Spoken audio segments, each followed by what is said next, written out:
Olá pessoal, aqui é o Renato Haddad. O objetivo agora vai ser executar a aplicação em si e analisar um pouco das views.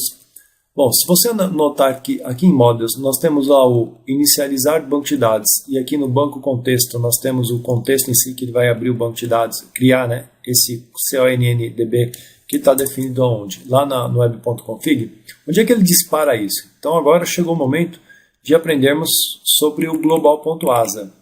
No global.asa você tem aqui o Start da Application, onde ele vai registrar as rotas e aqui não podemos esquecer de criar o DB. Tá? Então aqui você tem o Database. Database não tem definido aqui, ó. É só você dar um Database Ctrl ponto, ele adicionar o using lá em cima. Então aqui é o Set Initializer de quem? Daquela classe que nós criamos chamada banco contexto. Como ele também não existe, ó, Ctrl ponto, Enter, ele vai adicionar esse using do codefirst.models. Pronto. Então ele vai adicionar esse contexto e aqui você vai dar um abre parênteses. O que ele pede? Ele pede o initializer dele. Então aqui, ó, new inicializar banco, que é o que nós tínhamos criado, que é a nossa classe. Ponto e vírgula. Pronto. Isso aqui não pode esquecer, tá? Então no Global Asa, se esquecer isso aqui não vai funcionar. Então, como o objetivo agora é analisar as views que foram criadas, pega aqui, por exemplo, a view de aluno. Então, a view de aluno você tem o Create, Delete, Edit e assim por diante. Mas, antes disso, para que você possa, no menu principal, abre essa página aqui, layout.cshtml, vá lá embaixo, onde você só tem o Home e o About. Né? Então, inclua essas outras três opções de menus, que na verdade ele vai falar o seguinte, ó, o nome que você quer exibir para o usuário, o action que ele vai executar sempre vai ser o index no nosso caso e respectivamente esse terceiro parâmetro, se você analisar, ó, ele é quem? O texto. Tá? Então vamos dar um Ctrl S e agora sim, Ctrl F4, já está definido aí do global.asa, podemos fechar tudo ele. Então, o que eu quero fazer? Executar. Então, você vai dar um F5. E aí eu vou pedir para você analisar essa página aqui, ó, o index do aluno. Então, vamos lá. F5. Ele vai compilar a aplicação. Compilado com sucesso. Abre o browser e já executa. Olha o localhost lá em cima, tá vendo? 2 pontos e a porta que ele definiu. Pois bem, ele demora um pouco na primeira vez que ele está inicializando a aplicação. Então, se você clicar em alunos, ó, ele parou aqui. Se você pensar que ele está... Eu coloquei um breakpoint, né? Vou dar um F10. Aliás, vou até fazer assim. Tira o breakpoint daqui e vamos dar um F5 logo de cara. Então vamos lá. Em alunos, olha só os alunos já existentes. Como é que ele monta esse grid aqui? Ó? Tá vendo aqui? Ó, index, né? Create new. E como é que ele monta esse grid já com, respectivamente, os links aqui para Edit, Details e Delete. Então vamos dar um Alt Tab. Vamos pegar aqui o index. Ó, essa palavrinha aqui, viu? Bag Title Index. Então ele coloca o texto que você quiser aqui. Tá? Aí ele tem um action, esse Create New. Então vamos colocar aqui, por exemplo, ó, novo aluno. Né? Esse novo aluno e quem que ele vai chamar. Tá, aí você tem professor, aqui tem o aluno em si. Esse aqui é um texto, então olha só, table, tr, e aí tem o cabeçalho da tabela, e aqui você tem um for each, que vai varrer quem? Vai fazer um for each de tantos elementos em model. Quem é model? Dá uma olhadinha na primeira linha da tela. Então é um enumerable de aluno.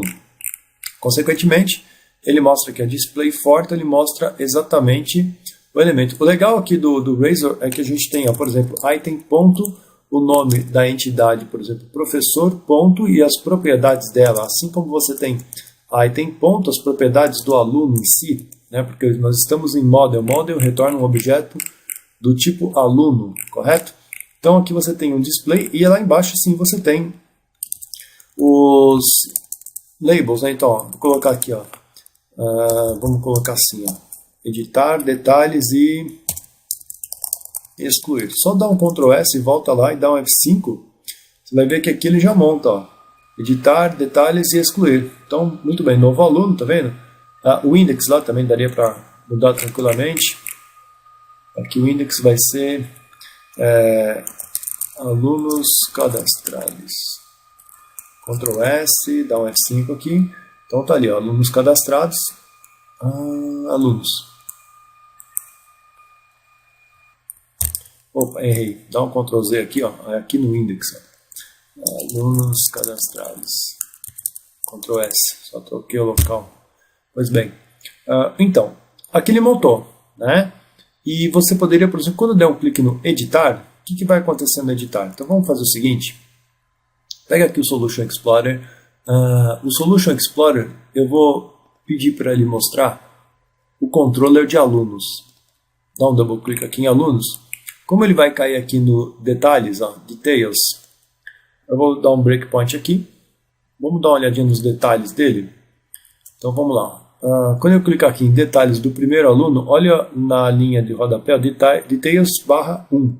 Quando eu clico aqui, ó, qual foi o ID? 1. Então eu vou dar um F10, ele vai me montar um objeto do tipo aluno, que já contém todos os dados do aluno, tá vendo? Todos os dados do aluno, inclusive o professor do aluno em si, com todos os dados do professor. F10 ele vai retornar a view. Essa view retorna quem? O aluno com os dados completos. Então dá um F5. Ele retornou ali com todos os dados da view. Mas claro que esse layout está muito feio e, obviamente, você pode mudar conforme a sua necessidade. Nesse caso, você pode pegar aqui alunos, abrir em detalhes, que é o details, e aqui você pode visualizar. Ele colocou dessa maneira, né? Tá vendo? Details, e aí os detalhes. Pode colocar aqui dados do aluno. Como ele retorna um tipo do objeto do tipo aluno, você pode tranquilamente trabalhar o que você quiser aqui nesses layouts. Pode mudar todo o HTML exatamente da forma que você achar melhor. E aqui, se você notar também, ó, ele usa uma expressão lambda, né, que model ponto, você já tem acesso a todas as propriedades dele. Tá? Aqui eu vou só mudar para editar e aqui retornar a lista. Retornar a lista. E obviamente, moçada, não se esqueça que ele vai... Vou dar um F5, vou tirar esse breakpoint daqui, porque eu já vi que ele retorna o aluno que eu quero, né? E o que você pode fazer aqui? Mudar todo o layout conforme a sua necessidade, tá? Então vamos dar um retornar na lista, a mesma coisa vai ser aqui. Por exemplo, quando você der um editar, vamos lá, pega lá o edit. Ó, olha só que interessante aqui no edit, ó, você tem o edit, este edit e tem este outro edit, tá? Aqui tem o post. Qual dos dois que ele vai pegar o primeiro? Quando você clica aqui, vamos editar esse segundo, ele cai no primeiro, porque você está dando um get.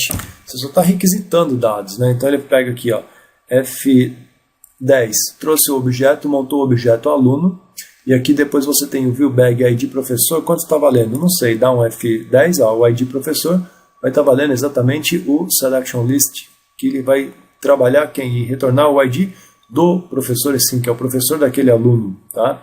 E dá um return na view. Dá um F5. Bom, tá lá. Então aqui você tem a lista de professores, tá vendo? E aqui você tem, vamos colocar aqui, ó, Rafael dos Santos. As demais informações, isso aqui depois a gente vai mudar também a parte de exibição de dados. E você pode dar um clique no botão Save. Quando dá um Save, opa, olha só o que ele fez. Caiu aqui no segundo. Por quê? Porque você deu um post. Quando você dá um post, ele cai no HTTP post, passa o aluno montadinho aqui com todos os dados do aluno em si, né? Que esse aluno que chegou aqui, ó, já tem todos os dados. Rafael dos Santos, que é o nome que eu alterei. Aí ele vai verificar, ó. Então vamos lá, F10 é válido? É válido. Então ele seta o state como modificado, dá um save change, salvou e redireciona para o index. O index simplesmente vai montar o...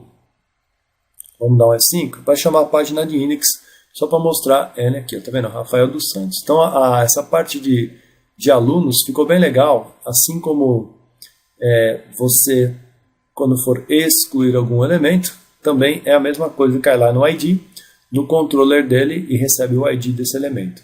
E uma coisa interessante, olha só como está aqui na tela, ó, por exemplo, details, então ele está aluno/details, então vamos lá, aluno/details, e o código que você quiser. Ó. Você pode colocar o código que você quiser, você pode ir direto na URL trabalhar com essas informações direto na URL mesmo. Então, se você perceber, na parte de views, nós temos toda cada um deles, por exemplo, o aluno tem o create, o delete, details, edit e o index. Tá, vamos criar um aluno, vamos chamar a atenção para vocês o seguinte, ó. Vou colocar aqui, ó, novo aluno. Eu vou selecionar para vocês nenhuma informação aqui. Só vou chamar a atenção para esse botão. Então vamos lá, Ctrl S. Quando eu clicar aqui em aluno, né, então vou pegar aqui, ó, alunos. Tá? Ele vai chamar alunos. Quando eu der um novo aluno, ele caiu aqui, ó, novo aluno. Professor, olha só como é que ele monta essa listagem. Então vamos lá, volta lá. Sobe aqui. Então aqui você tem aqui, nessa janela ele tem um arroba using HTML begin form e tem os validations. Bom, o que é esse begin form? Primeiro, dá uma olhadinha no view source. No view source, se você perceber, ele vai montar uma tag do próprio HTML. Aqui tem o body, que é todo o conteúdo. Vamos descendo, descendo, todo o conteúdo. E aqui ele tem o form. A form é action e para quem que ele vai dar o método post, tá vendo? Esse método post ele já gerou aqui também o primeiro elemento, que é um select, que contém o nome dos professores. Então, vamos voltar aqui no código. Então aqui nós temos aluno, né? Olha só que interessante, esse helper aqui do Razor. HTML.dropdownList. O dropdownList e o ID professor, que é aqui que ele vai armazenar, no primeiro momento está vazio. Tá? E se você pensar que esse é o create, correto? Vamos dar uma olhadinha no create. Então pensa assim, ó, eu tenho a view do create, consequentemente quem controla ela é o controller de quem? De alunos. Então dá uma olhadinha no controller de alunos chamado create. O controle de aluno chamado create está aqui, ó, né? O que ele faz? Olha só, view bag ID professor e monta uma lista de professores, né? Esse view bag ID professor, vamos voltar lá no create, tá aqui, ó, ID professor. Isso aqui é o ID, é a identificação do drop-down list, né? Então, como que você pode pensar? Qual é a fonte desse objeto, né? O que ele vai mostrar aqui? Como que ele vai exibir os dados aqui, né, do professor? Assim como aqui em cima você tem o label for, que é model.id professor. Então ele vincula direto no model ID professor, porque lá em cima, ó, na primeira linha da tela, ele é do tipo aluno. Se é aluno, ele tem o ID professor. Então esse drop-down list aqui, basicamente, você tem como controlar o que ele vai armazenar, o que ele vai exibir, né? Tá? Se você pensar aqui que o view bag do ID professor, aqui é quando é dado post, né? Mas aqui, ó, quando ele vai só dar um get, quando ele entra na tela, ó, view bag ID professor igual a new selection list de quem? Ele pega todos os professores, né? E ele vai mostrar quem? O value field e o que ele vai exibir, que é o nome. Então eu tenho a propriedade nome do campo ID professor que contenha o quê? A lista de todos os professores. E esse view bag ID professor, como o view bag é dinâmico, se ele é dinâmico, tá vendo? O dynamic, ele aceita qualquer coisa e converte para um determinado tipo. Quem é ID professor? Mesma coisa, volta aqui no create, ó, ID professor é exatamente esse elemento que ele tem que encontrar. Como ele sabe que aqui é um drop-down list, automaticamente aqui ele usa o selection list. Entendeu como que ele monta então esse drop-down aqui? Ó, é assim que funciona. E da mesma forma, tá, gente? O layout, você pode mudar à vontade o que você quiser, aplicar um CSS diferente. Fique à vontade para trabalhar com esse layout.